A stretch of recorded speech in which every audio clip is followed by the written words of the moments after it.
संभल के सांसद जियाउर रहमान बर्क को हिंसा को लेकर नोटिस दिया गया है। दरअसल 8 अप्रैल को बर्क से पूछताछ होगी। ये देखिए दो तस्वीर इस वक्त हम आपको दिखा रहे हैं। पुलिस पहले कहां पहुंची? बर्क के संभल वाले घर पर गई थी, लेकिन वहां पर क्योंकि जियाउर रहमान बर्क नहीं मिले तो फिर दिल्ली का रुख किया पुलिस ने और फिर बीएनएस की धारा 35B के तहत नोटिस को सर्व करके लौटी है। और ये देखिए तस्वीर हम आपको दिखा रहे हैं और खुद बकायदा इसको लेकर जियाउर रहमान बर्क की तरफ से कहा गया है, पुष्टि की गई, कंफर्मेशन कि उनको नोटिस मिला है दिल्ली में। देखिए जो नोटिस दिया गया है सेक्शन 35(3) के तहत वो रिसीव कर लिया है और माननीय हाई कोर्ट के आदेश अनुसार जो विवेचना की है उसमें पुलिस ने सहयोग के लिए कहा। तो मैंने जाहिर सी बात है, मैं इस देश का नागरिक हूँ, सांसद भी हूँ, तो मैंने उनको ये विश्वास दिलाया जो भी जांच में सहयोग की ज़रूरत पड़ेगी मैं पूरा सहयोग करूँगा और जो था मैंने उनको नोटिस को रिसीव कर लिया है। और आप जरा ये समझिए कि जियाउर रहमान बर्क को संभल पुलिस ने नोटिस आखिर दिया क्यों है। ये पूरा मामला आपके लिए समझना बहुत जरूरी। दरअसल ये नोटिस 24 नवंबर 2024 यानी कि बीते साल संभल में जो हिंसा हुई, हिंसा मामले में पूछताछ को लेकर यह नोटिस दिया गया है। आरोप क्या है? आरोप है कि बर्क ने जो भड़काऊ भाषण दिया, भीड़ को उकसाया, उसकी वजह से खून खराबा हुआ था 24 नवंबर को, जिसमें 4 लोगों की मौत हो गई थी और इस सब की प्लानिंग पहले से बाकायदा की गई थी। ऐसे भी आरोप है ताकि राजनीतिक लाभ लिया जा सके। हालांकि बर्क इन सभी आरोपों को सिरे से खारिज लगातार अपने बयान में कर रहे हैं। उनका यह लगातार बोलना है, जब जब उनकी तरफ से बयान दिया गया, कि वो तो वहां पर मौजूद थे ही नहीं। एक और बड़ी खबर आप देखिए, हिंसा के आरोप पर बर्क की सफाई क्या आई है। हिंसा में मेरा कोई रोल नहीं है। जियाउर रहमान बर्क जो सांसद है वो क्या बोल रहे हैं? मैं होता तो हिंसा ही नहीं होती, हिंसा वाले दिन मैं संभल में था ही नहीं। देखिए आरोप तो बिल्कुल पूरी तरह से गलत है, निराधार है। मैं पहले ही कह चुका हूं, क्योंकि मतलब ही नहीं था जिस समय ये घटना हुई है उस समय ऑलरेडी मैं था नहीं। मैं all India Muslim personal law board की बैठक अटेंड करने, जैसा कि मैं पहले भी कई बार कह चुका हूं, बेंगलोर में था। और जब 19 तारीख में 19 नवंबर को पहला सर्वे हुआ था, उस समय मैं खुद मौजूद था। सबसे बड़ा एविडेंस तो ये है, मैं तो आपसे कहता हूँ कि आप बताइए कि जिस दिन मैं मौजूद था, अगर मेरा मकसद झगड़ा कराना होता तो उस दिन होना चाहिए था जिस दिन मैं संभल के अंदर मौजूद था। और अगर झगड़ा होता 22 तारीख को जुमे के दिन, जिस दिन हमारे लोगों को नमाज से रोका गया, उसके बावजूद भी हमने बर्दाश्त कर करके कोई प्रकार की घटना नहीं हुई, उस दिन झगड़ा होना चाहिए था। क्यों नहीं हुआ?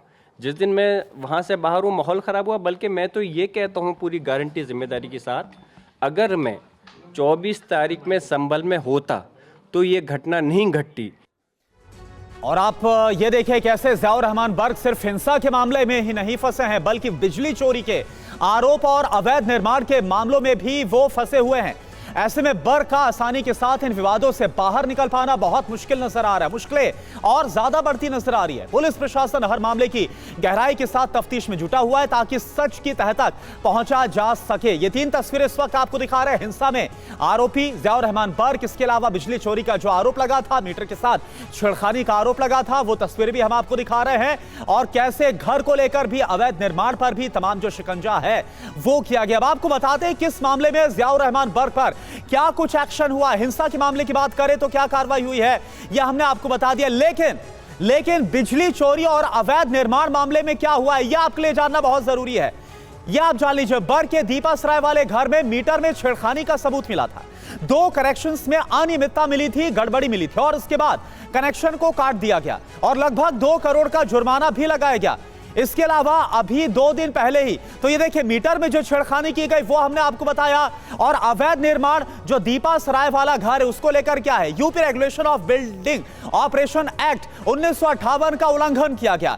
यह कहा गया है जो सांसद का घर है इसके निर्माण कार्य में ये तमाम जो नियम है उनका पालन नहीं किया गया। बुलडोजर एक्शन की आशंका है जियाउर रहमान बर्क के इस घर पर जिसका निर्माण कार्य किया जा रहा था। और बिजली चोरी वाले मामले पर क्या हुआ, जो आरोप लगा इसमें कनेक्शन को काटा और 1 करोड़ 91 लाख रुपए का जुर्माना लगाया गया। तो इस तरह से ना सिर्फ हिंसा यानी 24 नवंबर 2024 को जो हुआ, इस पूरे मामले में घिरते हुए फंसते हुए नजर आ रहे हैं जियाउर रहमान बर्क, बल्कि साथ साथ बिजली चोरी और अवैध निर्माण को लेकर भी लगातार उन पर शिकंजा। इन सब के बीच आप सुनिए कि संभल से सांसद जियाउर रहमान बर्क के घर पर एक्शन को लेकर अपडेट क्या है।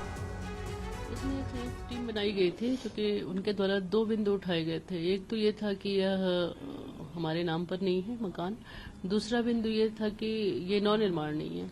तो ये दोनों पर ही हमने संबंधित जेई से और अधिशासी अधिकारी संबल से रिपोर्ट मंगा ली थी। उसके बाद उनको पर्याप्त अवसर दिया गया कि आप फिर इस पे आपको कोई अपना साक्ष्य देना हो या पक्ष प्रस्तुत करना हो तो आप कीजिए, लेकिन पर्याप्त अवसर देने के बाद भी कोई साक्ष्य नहीं प्रस्तुत किया गया। तो उसके बाद से फिर ये टीम गठित की गई है। और चलिए सीधा रुख करते हैं पुनीत शर्मा का। हमारे साथ हमारे संवाददाता संभल से लाइव जुड़े हुए हैं। पुनीत, हमने दिखाया ना सिर्फ हिंसा का मामला, बल्कि चाहे वो मीटर का कनेक्शन हो बिजली का या फिर इसके अलावा अवैध निर्माण की बात हो, लगातार जो मुश्किलें हैं वो बढ़ी है। लेकिन अब जिस तरह से नोटिस सर्व कर दिया गया है, दिल्ली में गई है पुलिस और वहां पर खुद जियाउर रहमान बर्क ने वो नोटिस लिया है, इसके बाद मुश्किलें और कितनी बढ़ती हुई नजर आ रही है? संभल के स्थानीय सांसद जियाउर रहमान बर्क की जो मुसीबत है वो 24 नवंबर 2024 के दिन से उसी समय शुरू हो गई थी जब संभल में हिंसा हुई, क्योंकि इस पूरे मामले में जो पहली एफआईआर दर्ज की उसमें जियाउर रहमान बर्क का नाम बाकायदा पहले नंबर पे था और नामजद रिपोर्ट उनके खिलाफ की गई थी। तभी से ये लग रहा था कि जो जियाउर रहमान बर्क है उनको पुलिस घेर सकती है, उनसे पूछताछ करेगी और उनकी गिरफ्तारी भी हो सकती है, और इसीलिए उन्होंने हाईकोर्ट का रुख किया। हाईकोर्ट ने फिलहाल गिरफ्तारी पर रोक लगा रखी है, लेकिन कल एसआईटी की जो टीम है उसके 3 सदस्य इंक्लूडिंग इंस्पेक्टर वो लोग संभल से दिल्ली पहुंचे थे और दिल्ली के जो वेस्टर्न कोर्ट है वहां के कमरा नंबर 39 में जियाउर रहमान बर्क रुके हुए हैं। देर रात लगभग 11:15 बजे के आसपास पुलिस की टीम पहुंची और लगभग 20 से 25 मिनट वो लोग अंदर रहे।